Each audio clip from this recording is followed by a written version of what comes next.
Good afternoon. My name is Vieris Patricia Bello Mendoza. We will talk the physical property of material, electric, optic, and magnetics. And my group for Alex Utria, Jonathan López, Juan David Ahumada, Gary Guerrero. Yo les hablaré de las propiedades eléctricas de los materiales. Bueno, las propiedades eléctricas de los materiales básicamente tienen tres propiedades fundamentales, las cuales son por la capacidad de conducir, que son los conductores, los semiconductores que tienen baja conductividad y por último los aislantes o dieléctricos. Los materiales conductores básicamente son los metales. Los metales tienen un alto nivel de conductividad debido a que sus electrones están ligados a la banda para conducir energía eléctrica. Por su parte, los semiconductores son aquellos que tienen bajo nivel para conducir energía. Más que todo son los cerámicos. Y por último tenemos los dieléctricos o no conductores. Estos más que todo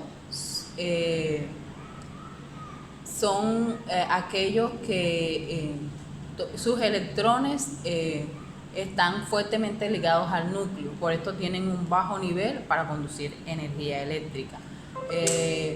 Esta ley, estas propiedades eléctricas, más que todo podemos basarnos en la ley de Ohm, en cuestión que queramos calcular el voltaje que se nos da en ohmios o la intensidad de corriente o la resistencia se despeja de esta misma fórmula. Bueno, esto es todo lo que tiene que ver, lo más fundamental de las propiedades eléctricas. Buenas tardes, mi nombre es Alex Utria.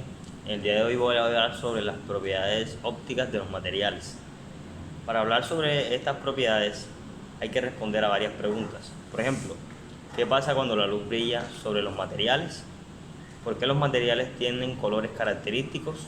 ¿Por qué algunos materiales son transparentes y otros no? La óptica tiene muchas aplicaciones. Por ejemplo, lo vemos en la luminiscencia, en la fotoconductividad, en las celdas solares y la fibra óptica para las comunicaciones, que es bien conocido en el mundo del internet. Para hablar de las propiedades ópticas decimos que la luz tiene propiedades de ondas y de partículas. Por ejemplo, radiación electromagnética y fotones. La interacción de la luz con la materia. Cuando hablamos de la interacción de la luz con la materia, decimos que la luz pasa de un medio a otro.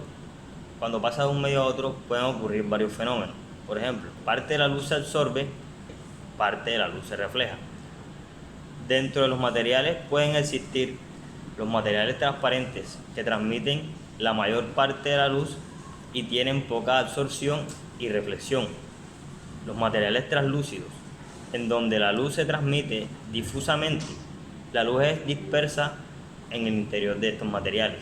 Y los materiales opacos, que no permiten la transmisión de la luz a través de ellos.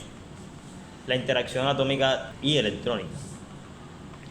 Los fenómenos ópticos que ocurren en los materiales involucran interacciones entre la radiación electromagnética y los átomos, los iones y los electrones. Dos de las interacciones más importantes son la polarización electrónica y las transiciones de energía de los electrones. Hablaremos sobre la polarización electrónica, que dice que el campo eléctrico interactúa con la nube electrónica de cada átomo e induce a una polarización. Parte de la energía de radiación se absorbe y la otra es que las ondas de luz retardan la velocidad cuando pasan a través del medio. Transiciones electrónicas. Se excita un electrón de un estado E2 a un estado E4 mediante la absorción de un fotón. Un electrón no puede permanecer en un estado excitado indefinidamente. Propiedades ópticas de los metales. Los metales son opacos, porque la radiación incidente que tiene en frecuencia dentro del intervalo visible excita a los electrones hacia el estado de energía desocupados hacia arriba del nivel de Fermi. Por lo tanto, la radiación incidente es absorbida por el metal. La absorción total se lleva a cabo dentro de la capa externa a menos de 0.1 micras. Películas metálicas menores a 0.1 micras pueden transmitir la luz visible. Los metales absorben toda la frecuencia de la luz visible debido al continuo estado desocupado que permite las transiciones. La mayor parte de la radiación absorbida se remite desde la superficie en forma de luz visible, la misma longitud de onda, que se le llama luz reflejada. Propiedades ópticas de los no metales. Algunos de los materiales pueden ser transparentes a la luz visible debido a su estructura de bandas electrónicas. El fenómeno de la reflexión es la disminución de la velocidad de la luz que se transmite en el interior de los materiales transparentes. El índice de refracción. El índice de refracción, también llamado N, es igual a la velocidad de la luz en el vacío sobre la velocidad de la luz en un medio determinado. El fenómeno de la reflexión.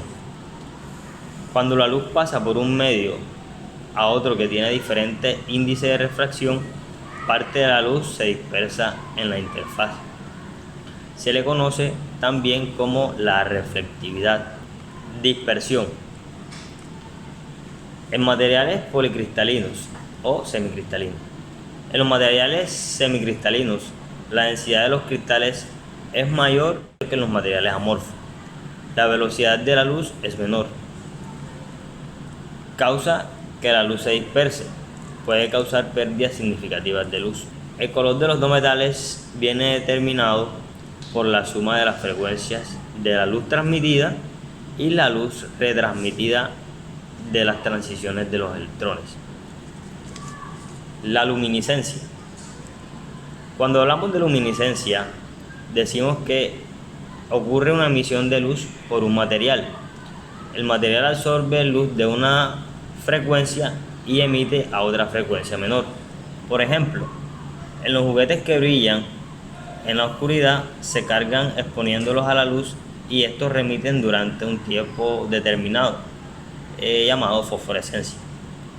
También vemos la fotoluminiscencia, en donde el arco entre electrodos excita al mercurio de las lámparas en un nivel de energía más alto. Bueno, mi nombre es Jonathan López y les voy a hablarles sobre las propiedades magnéticas de los materiales. Las propiedades magnéticas de los materiales son las que ponen de manifiesto su comportamiento frente a determinados materiales, particularmente metales. Esto se define como magnetismo. Es el fenómeno físico por el que los materiales tienen la capacidad de atraer o repeler a otros materiales, o de ejercer fuerza de atracción o de impulsión sobre ellos. El comportamiento magnético de un material depende de su estructura interna y particular de su configuración electrónica. Existen dos tipos de magnetismo diferenciables. Por una parte está el campo magnético intrínseco del electrón. Cada electrón es un pequeño imán. Cada material posee innumerables electrones que están orientados aleatoriamente en diversas direcciones. Lo que ocurre en los imanes es que todos los electrones tienen que orientarse en la misma dirección, creando una fuerza magnética. Por otra parte está el campo magnético, provocado por el movimiento orbital de cada electrón alrededor de su propio núcleo. Este efecto es comparable al campo que genera una corriente eléctrica al circular por una bobina. Todos los materiales se ven influidos por la presencia de un campo magnético en mayor o menor medida, pero solo algunos tienen muchos magnetismos que los demás. Estos son los materiales que dominan materiales magnéticos o imanes. Algunos materiales conocidos que se presentan propiedades magnéticas fácilmente detectables, o el hierro, el níquel, el cobalto y sus aleaciones. Bueno, esto fue todo acerca de las propiedades físicas de los materiales. Esperamos que hayan entendido un poco sobre el tema y gracias por la atención prestada.